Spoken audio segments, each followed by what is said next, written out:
आज की कहानी एक पिता की डायरी के झकझोर देने वाले शब्द। जब मैं घर से गुस्से में बड़बड़ाते हुए निकल आया था और बस स्टैंड की तरफ आगे बढ़ने लगा, मैं मन ही मन बड़बड़ा रहा था, पता नहीं कितने पैसे छुपा रखे हैं, लेकिन मेरे लिए एक बाइक नहीं ले सकते। अब मैं यहाँ से चला जाऊँगा और तब तक वापस नहीं आऊँगा जब तक मैं खुद के पैसों से बाइक नहीं खरीद लेता।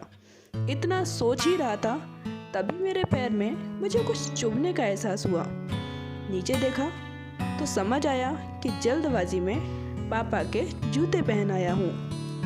उन जूतों में कील उभरी हुई थी जो मेरे पैर में बार बार घाव किए जा रही थी, लेकिन उस समय गुस्सा अधिक था तो मैं बड़बड़ाते हुए आगे बढ़ गया।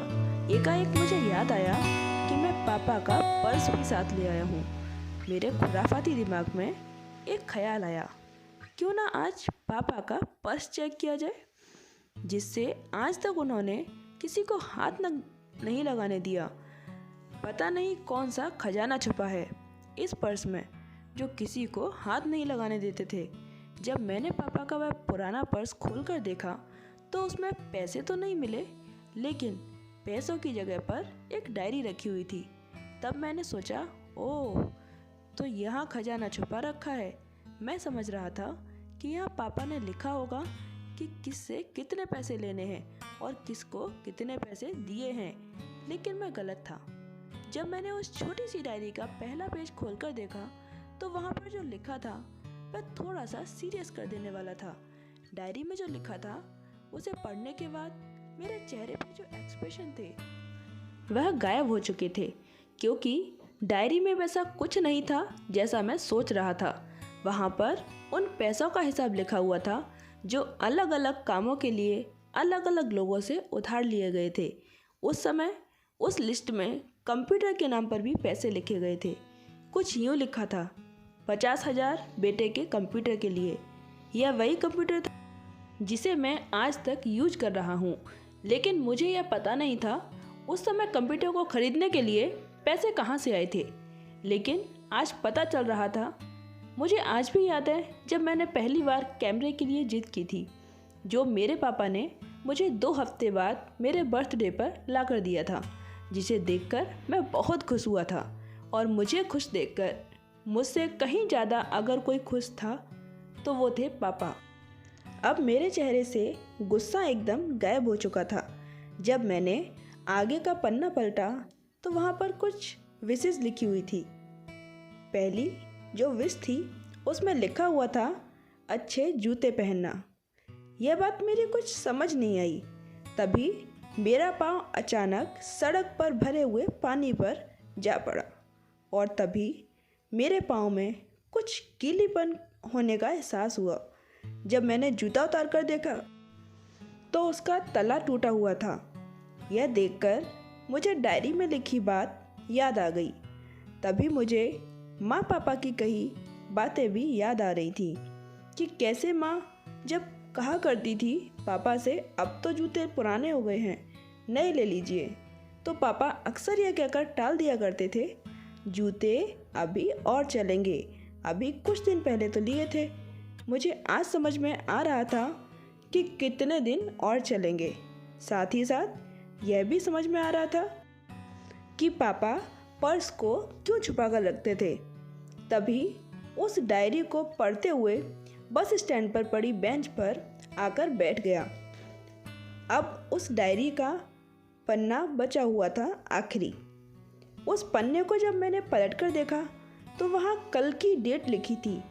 तारीख के नीचे लिखा हुआ था 50,000 रुपये बाइक के लिए। बस इतना पढ़ा और दिमाग सन्न रह गया।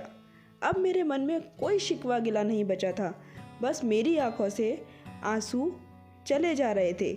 मुझे आज तक नहीं पता तब मैं क्यों रोए जा रहा था।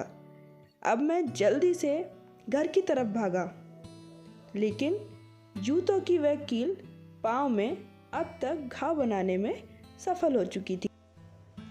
मैंने जूतों को रास्ते में ही निकालकर फेंक दिया और भागते लड़खड़ाते हुए घर जा पहुंचा, लेकिन पापा घर पर नहीं थे। मैं समझ गया वह कहाँ थे। मैं सीधा पास वाली बाइक एजेंसी की तरफ भागा।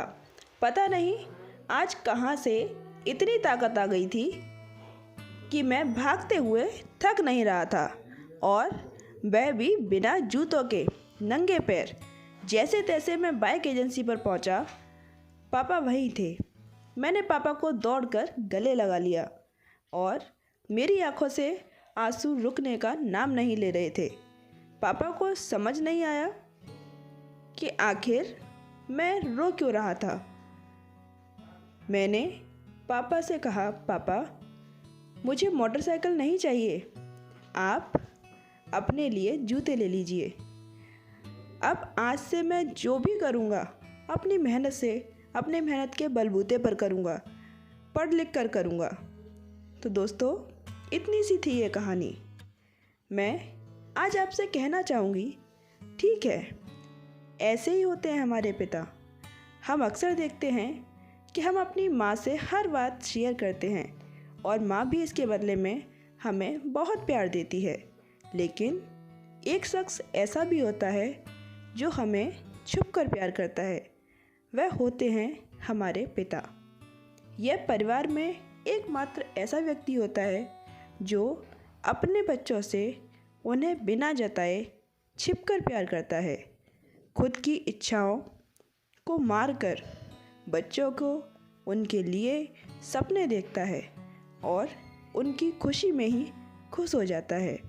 मुझे नहीं पता कि आप अपने पेरेंट्स की इज्जत करते हो या नहीं, लेकिन अगर आपके पास पेरेंट्स हैं तो आप बहुत खुशनसीब हो, क्योंकि इस दुनिया में बहुत से लोगों को तो पेरेंट्स भी नसीब नहीं होते, उनका प्यार नसीब नहीं होता। अंत में मैं यही कहना चाहूँगी कि माँ बाप की भावनाओं का सम्मान करें।